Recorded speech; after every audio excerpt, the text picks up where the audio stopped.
Then what is gene? Gene is the smallest unit of a DNA. So if you place it according to the size, it would be gene and then DNA and then chromosome and genome. Where would that be? So genome will be a complete set of chromosomes of a... So why is it that we are starting with gene but we are ending with genome? I don't get your question. Gene is the smallest unit as told by you and we are ending with the largest unit as genome. Why did we place similar names at the smallest end and the largest end? Because ultimately gene is the unit which is affecting the function of the body. There is Genome India project going on. Can you tell me its aim and the disadvantage or challenges that it may face in the future? Right, ma'am. So, ma'am, this project is about sequencing the genome of the entire of the Indian population. So, around 10,000 indigenous Indian individuals will be selected, and a reference grid will be made that will define the basic characteristics and the gene and the phenotype effect that they may show. So, it will basically be a footprint or a fingerprint of Indian population and the genetic characteristics that they have. When it comes to the challenges and the drawbacks that it might have, so one that I can foresee is maybe the racism part, because once you know that this particular indigenous community might have this particular phenotype or they may be weak at this particular function, so there may be discrimination against them. And then other challenge that is faced is obviously of the privacy, because now you have sequenced the whole population of a country, so you have an information of people of the country at the genetic level that can be exploited. Thank you, Ashima. Ashima, Yes. you have worked with ICICI Bank. Now ICICI Bank was in news sometimes back Yes, sir. for a special type of agreement that it had signed with its former CEO, Ms. Chanda Kochar. Can you tell me what was that agreement? Sir, I'm not aware of the particular agreement, but there was this news that the bank denied the Some performance-based incentives? compensation and bonus That is was known as a clawback agreement. Okay, sir. Thank you. Okay. You have also been to Taiwan. Yes. So what is this One China policy and how does it relate to Taiwan? Sir, in my opinion, I'm not so completely aware of this, but basically China says that Taiwan is their part, while Taiwan wants to assert its own independence. So this One China policy, I think, is of China's policy, which considers Taiwan to be its own part and not as a separate nation. So China believes in it or China expects other countries also to follow it? Sir, I believe China also expects that other countries support. Okay, in China there is another principle, one country, two systems. Right, sir. So what is that? So that is related to Hong Kong. Only Hong Kong or like any other place? Sir, Macau? yes, sir. That is there also. Okay, so there have been a lot of protests in Hong Kong. Why these protests? Sir, these protests were happening because there was a bill passed by China, passed by the Hong Kong government itself, that gave China much more power of extradition. But I understand the bill has been withdrawn. Then why the protests are still going on? Sir, it is because now it has given rise to a tendency where, the bill was just a symptom, but the disease is much more rooted, and that is because the Hong Kong government wants to assert its own independence. If we have to compare this with the CAA protests that are going on in various parts of our country, do you see a similar pattern that here also people are protesting that CAA plus NRC will be not in interest of particular community, but the government is saying that we are not bringing any NRC at a countrywide level, but still people are protesting?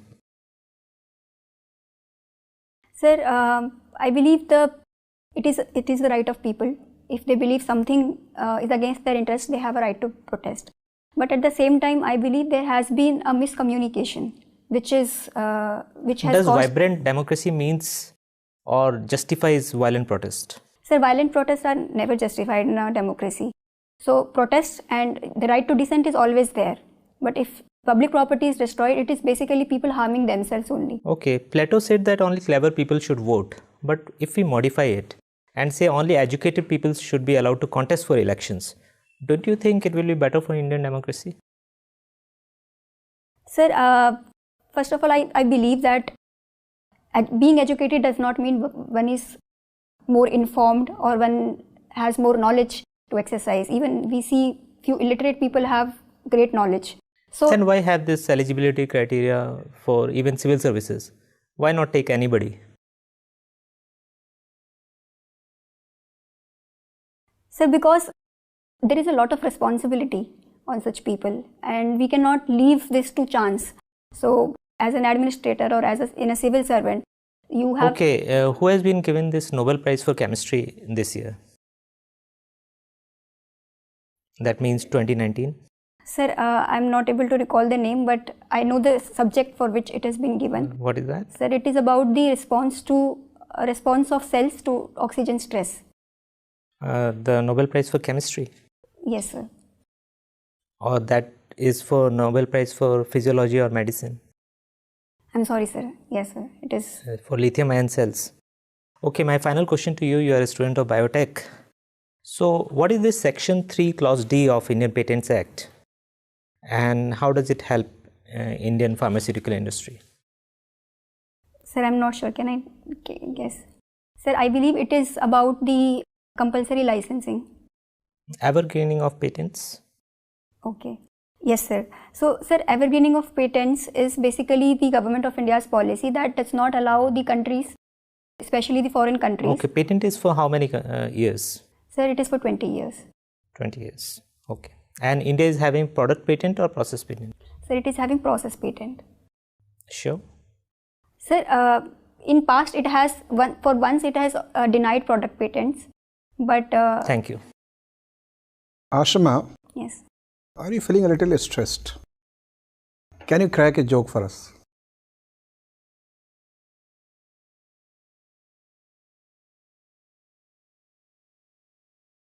Sir, nothing is coming to my mind. Okay, you stay in Faridabad. Can you tell us who was Farid, after whom this Faridabad is called Faridabad? Sir, he was the treasurer of... I'm forgetting the name. Okay, fine. Who is considered father of Taiwan? Sir, I'll read about it. Okay, who is the captain of Indian women volleyball team? Sir, I'll read about it. Who is the president of India? Ramnath Kovind. Okay, thank you, Ashima. Nice talking to you.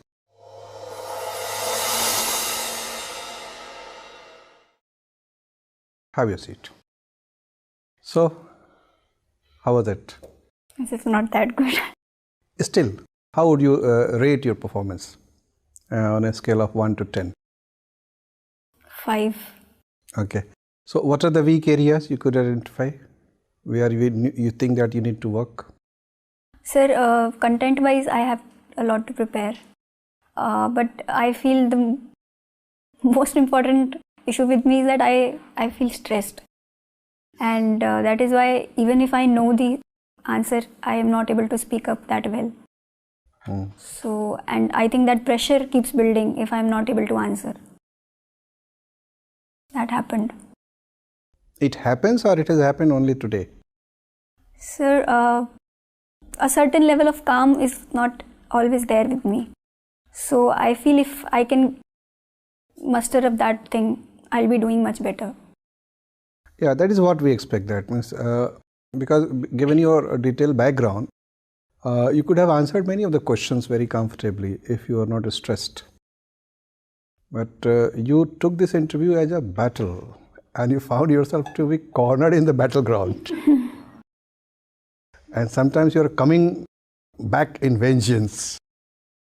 That could be perceived from this side. Enjoy the interview.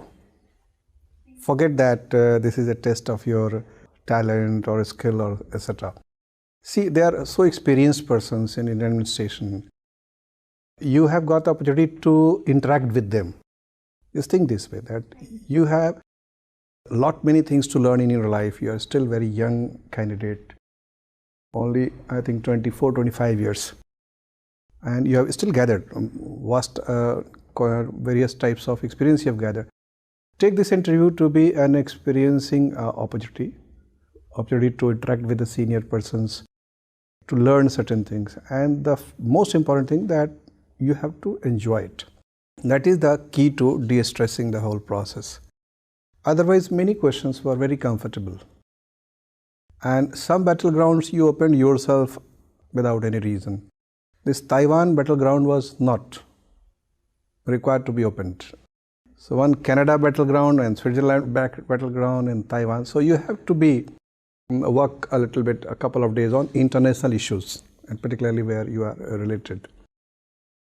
Other things like volleyball team, both male, Sir, female. I'm yet to read about the factual part of. You should be ready with that. Yes, sir. And your home district, your town, your state, and whatever. That means most of the questions, I hope, will be from your DAF only, because you have given sufficient inducement to the board members on different parts, and you can easily anticipate the questions. I think if you sincerely sit together, I think 3-4 days it will take. But more importantly, because interview is not a knowledge test, it is personality test. Right, sir. Even if, let's say, any human being can miss any fact or any particular, even if you miss certain things, you can honestly and comfortably say that, sorry sir, at the moment I'm not able to recall. It happens. So, for example, there was this question of prime ministerial government. So, until it was factual, I was okay. But when I couldn't answer that question, what you did is called false start, that you started answering the question. Midway, you discovered that you are not ready with it.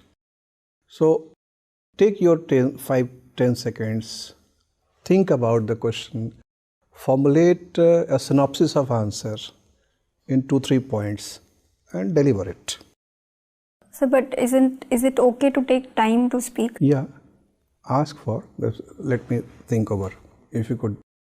Of course, if let's say there is anything to recollect certain things or to think over it, you can ask permission. If you believe that you can think in 2-3 seconds, within 5 seconds, no need to ask permission. If you are estimating that you may take more than 5 seconds, they ask permission. Okay. Okay, certain things, ma'am, would suggest you. Would you be wearing the same dress for the actual interview? No? No. And especially your footwear, it's very visible. Okay. I'll change it, ma'am. You are not going to wear that, right? I'm not going to wear this sari. Okay, but reconsider the footwear also, because color-wise also and because of the heels, both are very, very visible from this side of the table. Okay, so do not get the attention of panel members towards that. Okay, ma'am. Overall, your appearance is very pleasant, and wherever you have articulated your answers, you have answers well. I mean, those where you are confident. With some value addition, some corrections, you can make the whole interview very, very impressive. And we look forward to a very impressive performance by you. Thank you, sir. All the best. Thank you so much.